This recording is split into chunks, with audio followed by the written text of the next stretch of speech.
Good morning and welcome to Beeferlink TV, your daily dose of industry information. This morning we're joined by Pawel from our policy and compliance team, and we're here today to talk about PVA and what that means for our freight forwarders.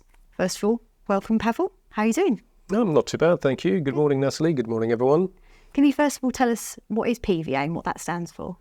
Well, PVA stands for Postponed VAT Accounting, and I'm sure most of our members have heard about Postponed VAT Accounting, which is just another method of payment. It was introduced after the EU exit as a facilitation to help traders with their cash flow. And by using PVA, you can account for import VAT. What account means in this case, that means that it's not paid at the point of a customs declaration or when a customs declaration is submitted, but it has to be accounted for by the trader, the importer, in the quarterly VAT returns.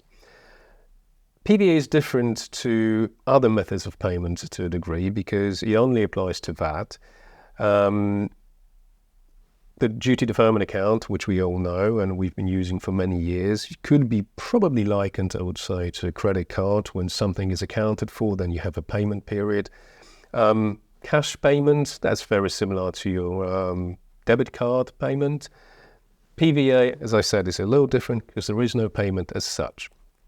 And what is important is that PVA, Postponed VAT Accounting, is available to all VAT-registered traders, and that's regardless of their establishment status. We often get inquiries about whether non-established traders without any proper offices, proper establishment in the UK, can use Postponed VAT Accounting. The answer is yes, if they are VAT-registered traders. So any VAT-registered trader can use PVA. And is the customs agent liability for import VAT impacted when PVA is used? Yes, it is a little different, PVA, when compared to other methods of payment.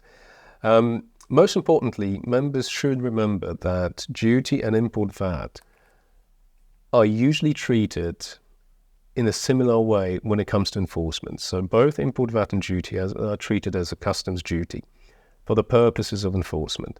Now, with PVA, the moment it's used on a customs declaration, it stops being a customs matter, if I could say that. I'm simplifying this a little bit. Sure. But the moment PVA is used on a customs declaration, it becomes a VAT matter, which means customs agents stop being directly responsible and liable for that part of the debt. Sure. They are obviously still responsible for making sure that everything's declared correctly. Any underpayment of duty will obviously go against potentially their deferment accounts if there is something wrong with that.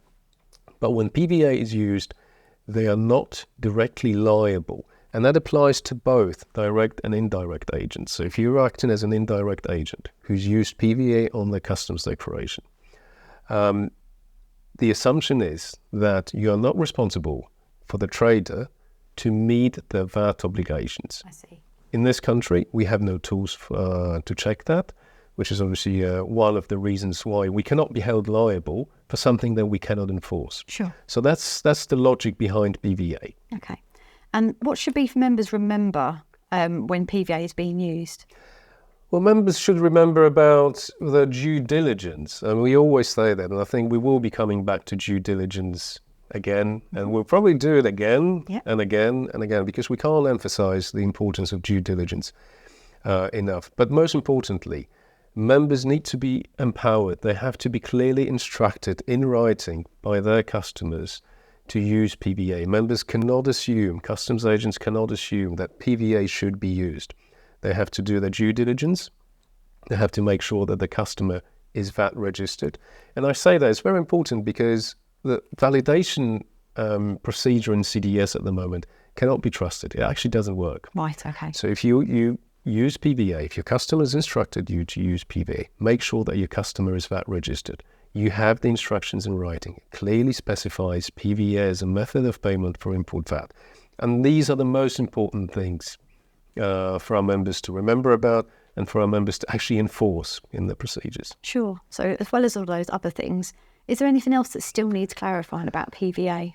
Yes, I'm smiling here, but there is actually quite a lot that still may need clarifying. And by a lot, I mean the post-clearance element of postponed VAT accounting. We're in discussion at the moment with both customs policy, customs debt and VAT policy teams at HMRC about how post-clearance action should be treated when PVA is used. And currently we cannot confirm what the final guidance will be. That guidance will be released in due course. But members may have to think about additional specific wording in either a customs empowerment document or instructions, which will also make provisions and take post-clearance action when PVA is used into account. But like I'm saying, we will be releasing further guidance on PVA, and we definitely encourage members to read that guidance, to understand their obligations. And again, due diligence, know your customer, understand what you do, Sure. why you do it, and make sure that you've been properly instructed by your customers to follow and to use PVA if that is used. Sure. So there'll be some links that we'll be able to provide. There will be links. We'll add links to the description of this video. Yeah. We'll put some links to legislation and guidance. But like I'm saying, on top of that, BFA will issue further written guidance. But will issue would probably mean within the next month or so. Okay. So I'm just realistic about the timing. It won't happen tomorrow, Of course. but it will happen soon. That's great. Thank you very much, Pavel. The advice and guidance is clear as always. Thank you. Thank you, Natalie. Thank you. As Pavel said, we'll provide some article links. They'll be in the video's description. That's all for today's episode of BFA Link TV, your daily dose of industry information.